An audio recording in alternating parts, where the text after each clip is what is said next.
Dr. Fleming is going to address the economic side of things. He teaches here at St. Petersburg, and I'm very happy to bring him up and hand the mic over to him. Come on up, Dr. Fleming. Thank you for being with us. I appreciate it. Good to see everybody. Thank you for being here. I don't have a whole lot of comments to make, and I'm definitely not, I keep hearing this term, speaking to the choir. I just met the choir today, so I'm not really part of the choir. I'm not coming to this conference with a lot of expertise, and I've seen a lot of expertise up here. But I think I am coming to this conference from the perspective of a student. I'm usually teaching economic students. I teach macro and micro at the Gibbs campus. And usually after a lecture, there's always a student that wants to come up at the end and talk about something I said. I'm usually trying to get out of there, but they want to keep on talking. And I feel like this is my time to be that student at the end to talk about the stuff that I thought was interesting, and I get a chance to talk to Dr. McDonald. So one of the things, let me just make a couple of comments, and then I really want to get my professor up here as much as possible.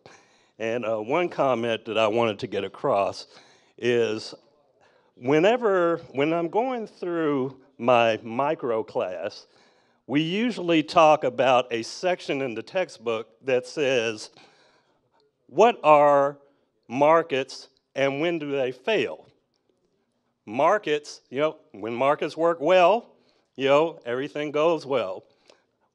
Well, maybe not everything, but it goes much better when markets go well, but there are some sections or there are some problems when markets fail. And one of the biggest failures is what we call an externality. An externality is when there's a transaction that happens, the person on the buyer side, the person on the seller side, they have nothing to do with either the cost or the benefit that happens from a third party. Nicholas Stern is an economist who said that climate change is the biggest market failure the world has ever seen. And when I read that, I was like, oh my God, this is something I really have to pay some attention to. And it's something that I've actually seen on TV. It's something that I've heard people talk about even in lectures. But it's nothing that I really paid that much attention to until I was asked to come to this particular conference. But when I saw that statement, the biggest market failure the world has ever seen, I said, this is a huge problem. It's a huge problem for every person on the planet. Now, to me, that has a number of implications. One of those implications is that every person on the planet should work together to try to solve this problem. It's very hard to get even my family to work together to do anything. But we're going to do what we can to try, at least do what we can to try to get as many people working on this problem as possible. All right? It's a huge externality. It's something that economists have looked at. One of the main things that I have read lately, just in preparing for this, was the idea of a new tax, a carbon tax. Nobody really wants to talk about new taxes. But most economists believe that a carbon tax on everyone, or whoever is producing the most carbon, whoever is causing most of this climate change, if you're causing a lot of it, you get taxed a lot. You ever heard of the saying, if you want to discourage something, then tax it? There's a lot of behavior out here that we want to discourage. Just from my own perspective, when I know I generate a lot of, I don't like to wash dishes, so I have all kind of plastic that I throw away, all kinds of paper plates that I throw away. I like paper plates better than regular plates. I don't have to wash them, but I'm throwing them away, and I'm causing even more pollution than someone who's actually washing dishes. So not only is it a problem for big businesses, not only is it a big problem for governments, it's a problem for individuals too. All right, let's see. Another thing that I think I wanted to get across, at least personally about this topic, is the idea that a lot of this has been caused by other groups. There's an old saying in the black community: when white people catch a cold, black people catch pneumonia. Now, to me, this is sort of the thing that we have to get over, the attitude that we have to get over, because everybody really has to work on this problem. And it's a attitude that I think is an issue, and I've heard this morning, and I've heard this a couple of times. When I say this, I mean this is almost a marketing issue. Something that we have to convince people, almost everybody, to do something about. So to me, the idea of carbon tax, the idea of sort of engineering our demand, engineering what people are trying to, what people do, their behavior, trying to make it, because to me, one of the things I talk about with my students a lot is if we can make something that we want people to do cool, or if we can make something we want people to do high status, then that actually helps change behavior. And that may be a marketing issue. Marketing, it does help change demand. So I don't have a whole lot of detail about what we should do besides the carbon tax, but I would like to bring my professor on up, Dr. McDonald here, and we'll continue our conversation. I've been having some good conversations with him. Thank you for coming up. I really enjoyed your presentation today, and I'm glad you're here. And I'll stand up here while you're there. We'll continue our conversation. You notice that when they had question and answer sessions in the last few sessions, I didn't say anything. I'm saving them all up for right now. All right. Hey, I got an interesting one. First of all, I'm sure you hear a lot of the folks on the panels.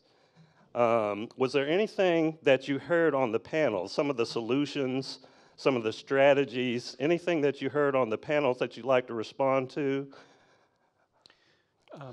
Well, in terms of the business community, I do agree that the business community probably is the tip of the spear of moving forward the capital into the area to do what's necessary and to be proactive.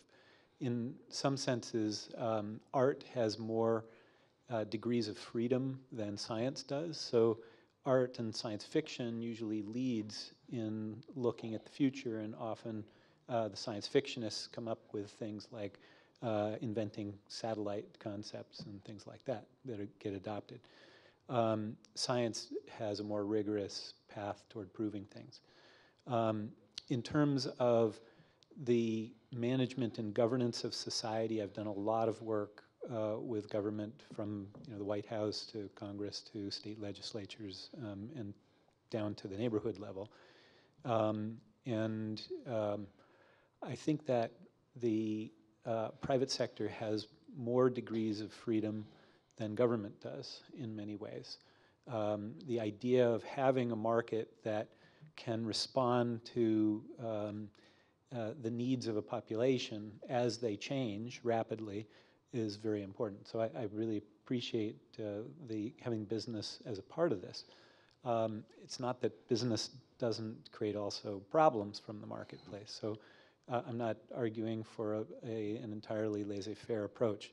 However, in times of change, when the forms of governance may not address the issues of the society thoroughly, then it's very important to actually have the market be able to respond more quickly.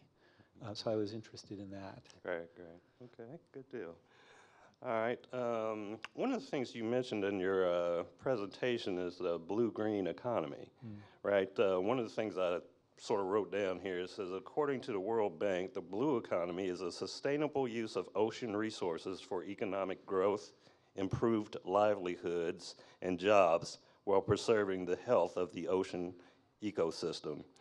Could you give me a sort of a recap or explain a little bit more about the blue-green economy and how we can either contribute to that or how that can help us? That's kind of two questions in one, but. Okay. Well, to make it very simple, first, if we looked at Tampa Bay 500 years ago, you had an environment that had massive amounts of seafood and shellfish, which were very easy to pick up and eat. So that was able to support a population at very low levels of development, for example. Today, a lot of the environmental services, the ecosystem services, have been diminished and have other kinds of problems that lead to human health problems.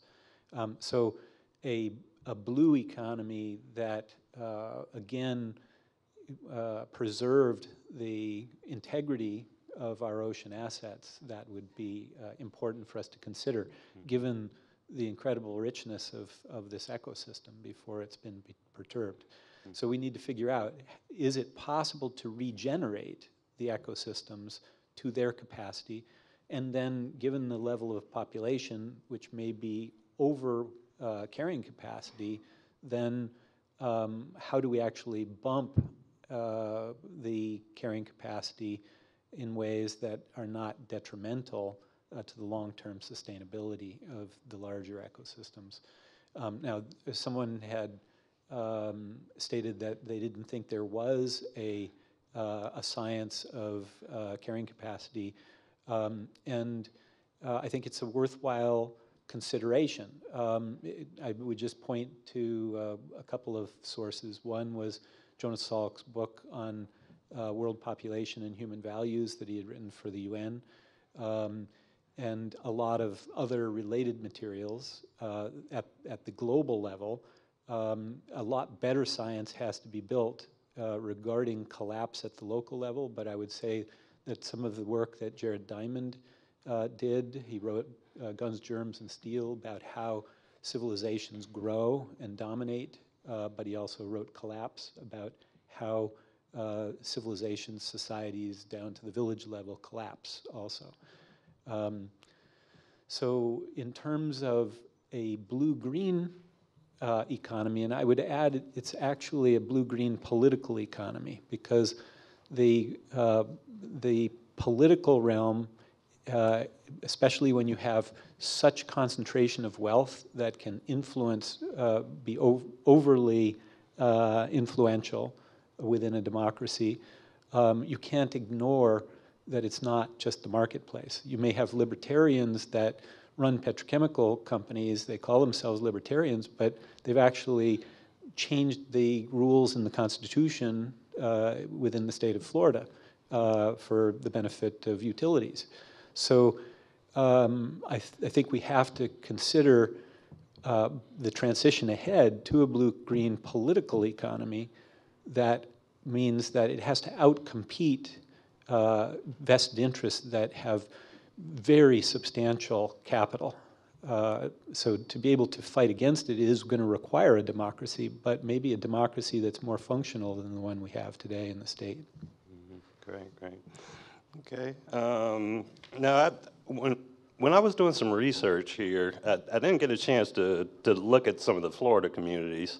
I've heard some really interesting things about some of the Florida communities that are in danger. I heard about a community near New Orleans. I think it's called Isle de St. Jean.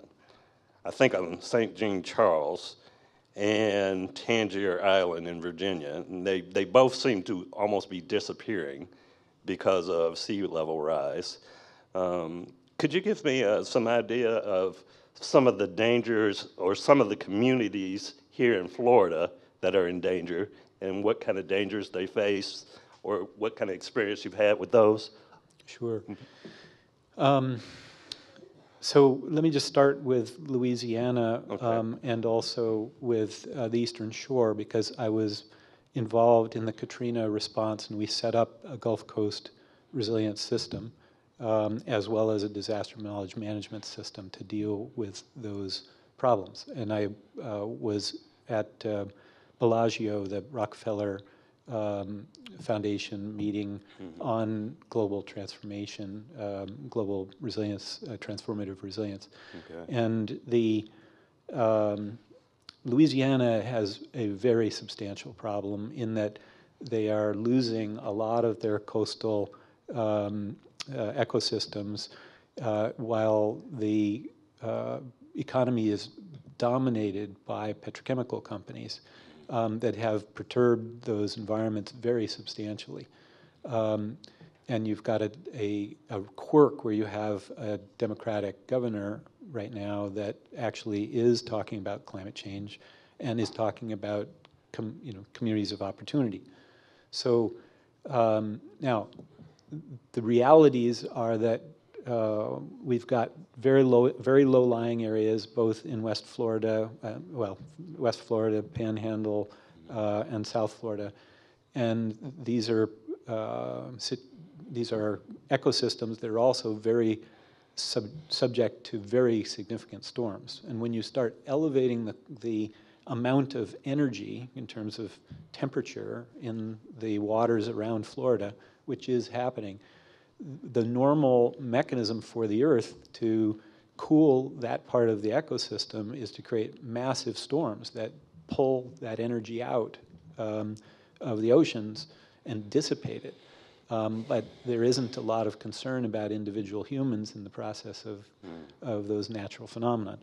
So we're seeing saltwater incursion throughout South Florida now. We are likely to see massive storms hit the Miami area in ways similar to the Keys and to the Panhandle. And we're going to see mass climate migrations of millions of people, either from West Florida or from South Florida. And we do not have the means to address 1 million people displaced from South Florida to West Florida today. I think we talked a little bit about some of the communities that you're doing a simulation with. Remind me again some of the communities you did the simulation with and what the simulation involved and that type of thing. You remember us talking a little bit about that Sure. part? Okay. So the Florida Disaster Resilience Initiative is basically looking at how do we address the future health and well-being of Floridians given the risks that we're now facing in the regions around Florida. And there are different problems in different areas. And there are different problems within different communities. So we were involved in the identification of the crucial vulnerable communities, 34 in South Florida and in Central Florida. We have not done the work yet in West Florida, although we've made proposals over the last 2 years to begin to lay the foundations. So those 34 communities, we went through 3 stages in phase 1. So each community will be involved over 5 phases that will allow us over 5 years to have them understand what the risks are that they would face over 30 years. from current perspective and evolving perspective between the years. These communities are they're essentially all communities of color. They have much greater risks because of underlying socioeconomic, cultural, educational, historical reasons. And I don't have the pictures of this now, but you can imagine what we've been doing is taking the data from mission critical function assessments, so 26 factors, and then building multi-layered maps from red, orange, yellow, green, blue, from collapse to extreme vulnerability all the way up through multi-generational sustainability, essentially. And we're now able to look at a lot of detail based upon the responses from within the community. So the goal was to actually get the voice from the community, because these communities are studied over and over again. But there hasn't been any really good studies that took their voice of what they think the gaps are and what the solutions are for their communities. So we're systematically elevating their voices in ways that we're pushing toward a participatory budgeting process, meaning that we're trying to get the monies into these communities to allow the communities themselves to begin to manage their own problems, to have more self-determination. Great, great, thank you. Let me add on to that. Something that I read that I slightly changed. So we should do what we can to help the poorest of those affected. The richest and strongest on our planet should do all they can to ensure the physical and economic health of the weakest and poorest communities, not out of philanthropy, but out of their own self-interest. As in any community, the weakest fall first to that problem, but eventually, though, even the strong fall victim. All right, one last question for you.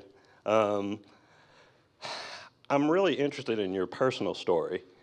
What personally got you into this particular work, and is there any particular experience that you've had or something that you might want to show that really got you to work on this type of work for 40-some years? Well,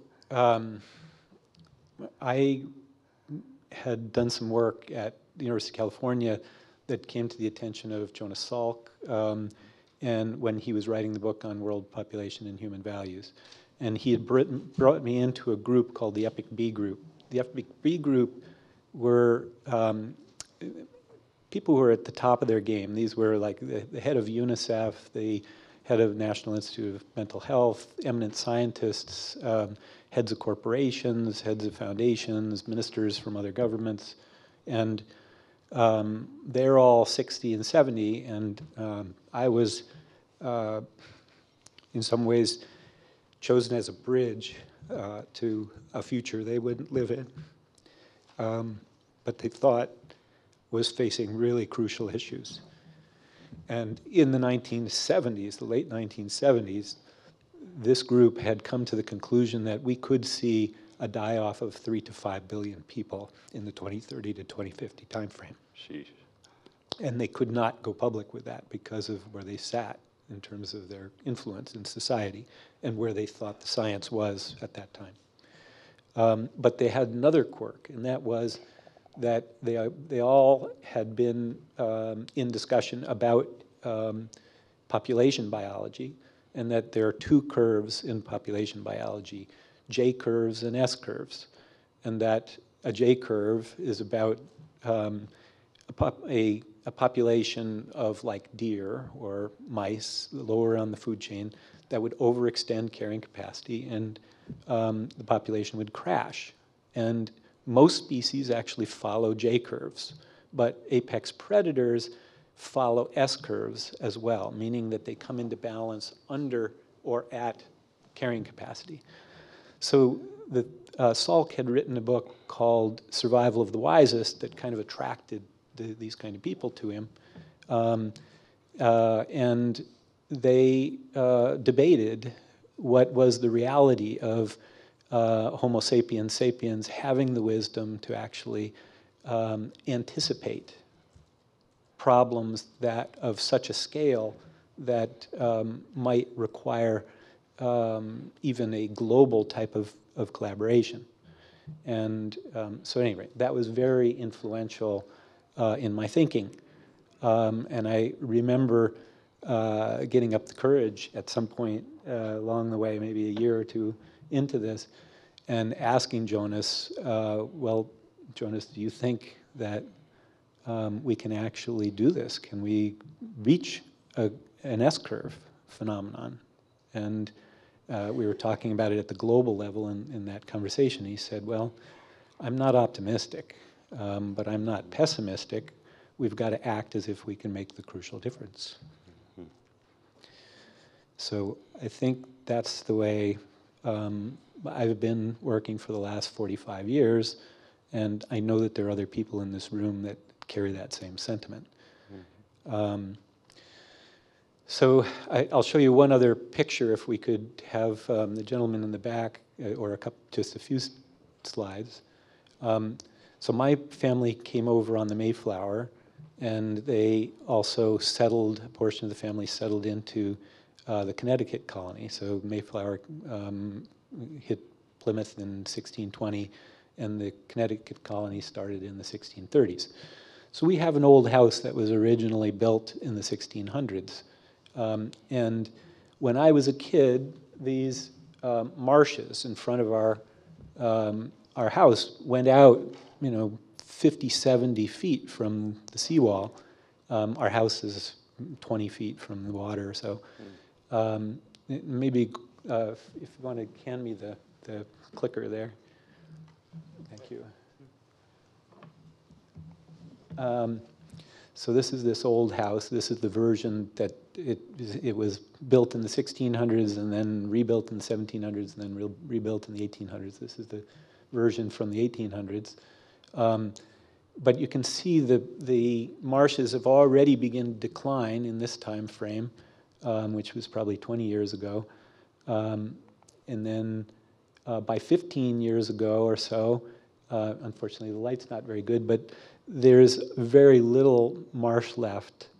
But what's more troubling is that as a child, the house never went underwater that I experienced. Now, I'd heard about it in hurricanes. It's gone through many hurricanes, and it was built like a boat. There was no nails in the colony at the time, so it was built with wooden pegs. So maybe that's why it survived. But for other reasons too, where other buildings were and how they took the waves and so on. But on this day, it was basically a sunny day. This is one of my children, and all of a sudden the house went 2-3 feet underwater on the first floor, and there was no indication of why that would happen. And the docks went underwater and so on.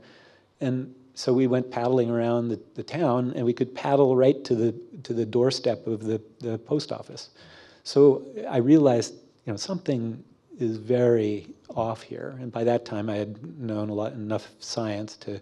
One of my other mentors was Roger Revelle, and he was the guy who coined the greenhouse effect in the 1950s, around 1955.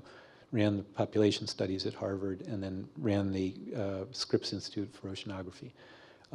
So I was aware that this would happen, but at that time, nobody believed it was going to happen in our lifetime. But now I've gone into these kinds of disasters all over the planet, and it's very clear that we're already into it. The audience didn't get a chance to ask you many questions. Would you be open to some questions absolutely. for the audience? I like hard questions, by the way. So. All right. Okay, hopefully we get the microphone here, and we'll give you an opportunity to ask Dr. McDonald some questions. Those are some moving pictures that you showed there. How old's your son now? 30 years old. 30 years old. 31. And he remembers those days, I'm sure. Yeah, definitely. Thank you. Thank you very much. I was interested in your comment about blue-green political. It's been said that finance capitalism has exacerbated inequalities in the country and also produced concentrations of wealth. That has an impact, it must have an impact on promoting resiliency and sustainability, particularly in terms of economy, particularly in terms of democracy. I heard you address this. How do you move from a community to action, elevating voices, participatory budgeting? It struck me that you were saying that our democracy has to be strengthened. Do you see that happening? I ran the Koop Foundation with the former U.S. Surgeon General, and so we had put the first $2.4 billion into building the national health information infrastructure with Al Gore when he was vice president, and that's now a $30 billion sustainable infrastructure. And we did the final negotiations on healthcare between the Clintons and Senator Mitchell, who was the Senate Majority Leader at the time, and the moderate Republicans. And we got the votes to pass the healthcare plan. Most people don't realize this. And so I asked George Mitchell, do you think that the government is prepared now to manage this plan? And his answers changed me forever in my view of the complexity of our society and government's role. And it's not a finished study on my part. I think there's a lot still for me to understand. But so I asked him, what he thought. Are we ready to take this on as the government? And I had known what the Europeans had done. I had known what the Japanese had done, and that it takes 50 years to really mature a healthcare reform process to have a national health insurance, for example. And he said, well, our government was formed to keep tyranny from emerging. It was not designed to deal with the complexity of the issues we have today. And to my surprise, the plan eroded on the left. Now, there were other issues that took it out on the right after that as well. So I'm not saying that it could have passed, but we essentially gave the moderate Republicans their plan. But anyway, we could have done this in the 1990s. Whether it was the right plan or not, that's very much debatable. But the issue of how much complexity our forms of governance are designed to deal with is really a question in my mind. And that's why I've been dealing with these incredible burdens coming out of the Epic B group, trying to figure out what do we do. If the government, if my work with the White House or Congress isn't going to actually deliver something that's going to be a complete solution, how do we actually do this? And what I've come to the conclusion is that we have to create a unity of effort across the whole society. And that's why we're building resilient systems that have nested subsystems at the community level and at the neighborhood level that scale all the way up to the global level. And that we need these complex adaptive systems that incorporate all aspects of the society. Because government itself cannot do it, the private sector cannot do it alone, and the citizenry cannot do it alone without their institutions. I don't know if I addressed your question thoroughly enough, but that's my view. I hear you saying it's still open. There's a lot of work to do. But what I'm seeing is that when people take action in a unity of effort, it really can make a difference. I'll give you a strange example. In Superstorm Sandy, we didn't think much of Sandy when it was coming across the Atlantic, but we had set up a Haiti resilience system and had done a lot of work with the cholera epidemic, for example. So we had communities that were resilient communities. And when we checked on how they were doing in the morning, they were completely devastated. And we didn't really understand that because the storm was very wide, but it didn't have the intensity of a Cat 4 or Cat 5. You know, it was kind of a so what in terms of the wind speed. But when it came across the mid-Atlantic, we're tracking this through the global resilience system, we could see that there was a 20 to 25 foot wall of water on the sea buoys. And we knew that was going somewhere. So we started positioning people, and by 24 hours in advance, we pretty much knew it was going to hit New Jersey and go up the Hudson Canyon and hit the coastal New York City really bad. So we started setting up emergency operations centers there and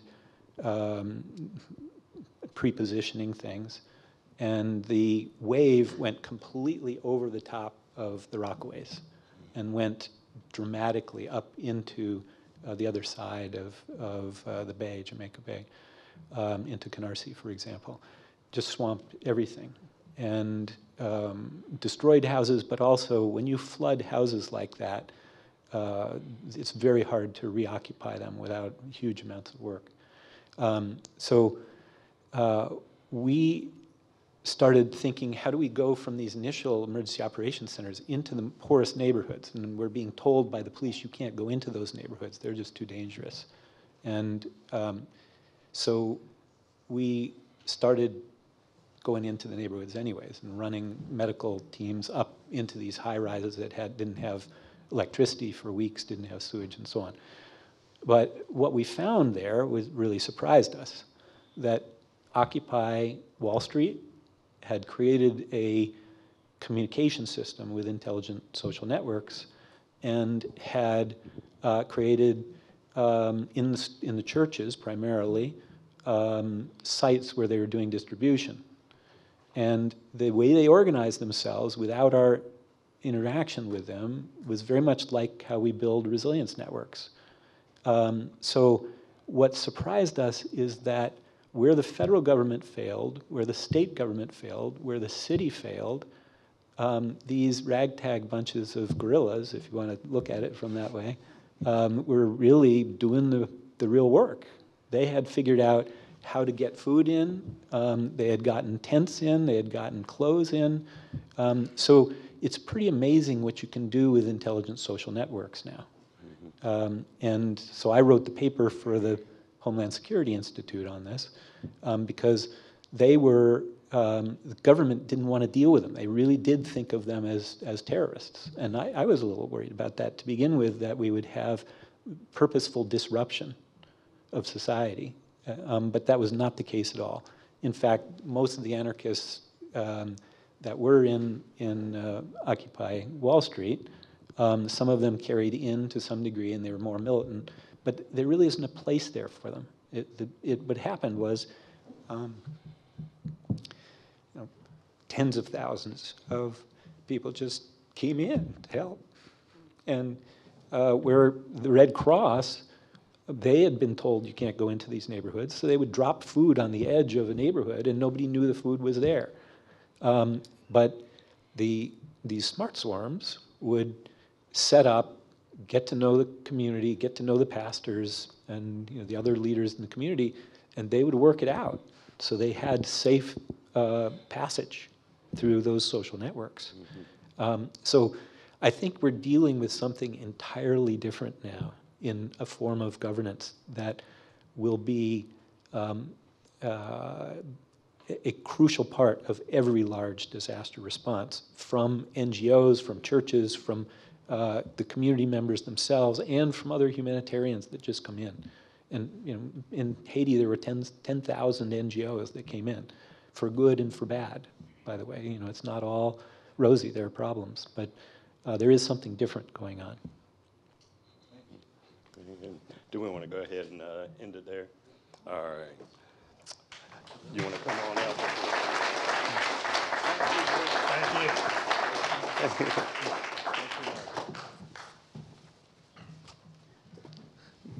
Michael, I really am, I'm glad when a plan comes together. I really liked where we ended right now because I was part of that Antifada anarchist movement after Irma. We were called all kinds of things. We had the hub in Tampa, and it just happened naturally. There were some group of people who, they weren't organizers. They were centers of gravity for people to come together and work. We ended up distributing over 10 semi-truckloads of goods and services. Some retired sheriff in Texas called me up out of the blue, got my number. I don't know how. I normally don't take phone calls from sheriffs in Texas. Sent several truckloads of leftover materials from Harvey. They went to Jacksonville. Remember how the hurricane blocked the St. Johns River and flooded Jacksonville? Jacksonville had never seen that before. Some of that materials ended up in Puerto Rico and in the Keys. All of that without any superstructure. John Morales mentioned, this thing that we all carry around. Have you done your, your Meet PS? Have you voted yet? Done the poll yet? So I think you're right. We're seeing not just new technology, but the interconnectivity that this technology represents is beginning to happen globally in many places, especially among younger people who understand, I just friend people. And it happens. And it happens. We bought a house for our son in Seminole Heights, and the realtor was trying to convince us to buy this house that needed lots of work rather than move 10 blocks out further where we could buy a new house for nothing. And she said, this is a much better neighborhood. You really want to live here. And my son said, oh, old neighborhoods are the same. And she looked at him and said, what? What do you mean they're all the same? He said, yeah, you step out and say, hello, neighbor. So there is something happening in which people around the world just want to step out their front door and say, hello, neighbor.